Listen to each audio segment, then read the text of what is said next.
Hi, my name is Kendall Carl. Today I'll be reading you Corduroy by Don Freeman.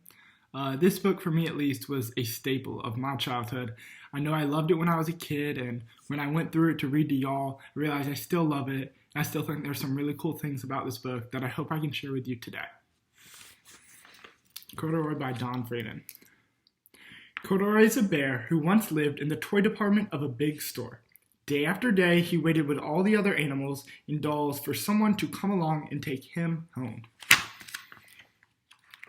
The store was always filled with shoppers buying all sorts of things, but no one ever seemed to want a small bear in green overalls. Then one morning, a little girl stopped and looked straight into Corduroy's bright eyes. "Oh, Mommy," she said, "look, there's the very bear I've always wanted." "Not today, dear," her mother sighed. "I've spent too much already. Besides, he doesn't look new. He's lost the button to one of his shoulder straps." Corduroy watched them sadly as they walked away. "I didn't know I'd lost a button," he said to himself. "Tonight, I'll go see if I can find it." Late that evening, when all the shoppers had gone and the doors were shut and locked, Corduroy carefully climbed down from his shelf and began searching everywhere on the floor for his lost button. Suddenly, he felt the floor moving underneath him. Quite by accident, he had stepped onto an escalator, and up he went. Could this be a mountain, he wondered? I think I've always wanted to climb a mountain. He stepped off the escalator as it reached the next floor, and there, before his eyes, was a most amazing sight. Tables and chairs and lamps and sofas, and rows of beds. "This must be a palace," Corduroy gasped. "I guess I've always wanted to live in a palace." He wandered around admiring the furniture. "This must be a bed," he said. "I've always wanted to sleep in a bed."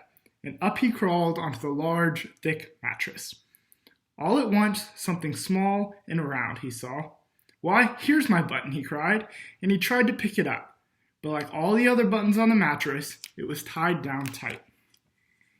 He yanked and pulled with both paws until, pop! Off came the button, and off the mattress Corduroy toppled. Bang! Into a tall floor lamp. Over it fell with a crash. Corduroy didn't know it, but there was someone else awake in the store. The night watchman was going his rounds on the floor above. When he heard the crash, he came dashing down the escalator. "Now who in the world did that?" he exclaimed. "Somebody must be hiding around here." He flashed his light under and over sofas and beds until he came to the biggest bed of all. And there he saw two fuzzy brown ears sticking up from under the cover. "Hello," he said. "How did you get upstairs?" The watchman tucked Corduroy under his arm and carried him down the escalator. He set him on the shelf in the toy department with all the other animals and dolls. Corduroy was just waking up when the first customers came into the store in the morning, and there, looking at him with a wide, warm smile, was the same little girl he'd seen only the day before. "I'm Lisa," she said, "and you're going to be my very own bear. Last night, I counted what I saved in my piggy bank, and my mother said I could bring you home." "Shall I put him in a box for you?" the saleslady asked. "Oh, no thank you," Lisa answered, and she carried Corduroy home in her arms. She ran all the way up 4 flights of stairs, into her family's apartment, and straight to her own room. Corduroy blinked. There was a chair and a chest of drawers, and alongside a girl-sized bed stood a little bed, just the right size for him. The room was small, nothing like that enormous palace in the department store. "This must be home," he said. "I know I've always wanted a home." Lisa sat down with Corduroy on her lap and began to sew a button on his overalls. "I like you the way you are," she said, "but you'll be more comfortable with your shoulder strap fastened." "You must be a friend," said Corduroy. "I've always wanted a friend." "Me too," said Lisa, and gave him a big hug. That was Corduroy by Don Freeman.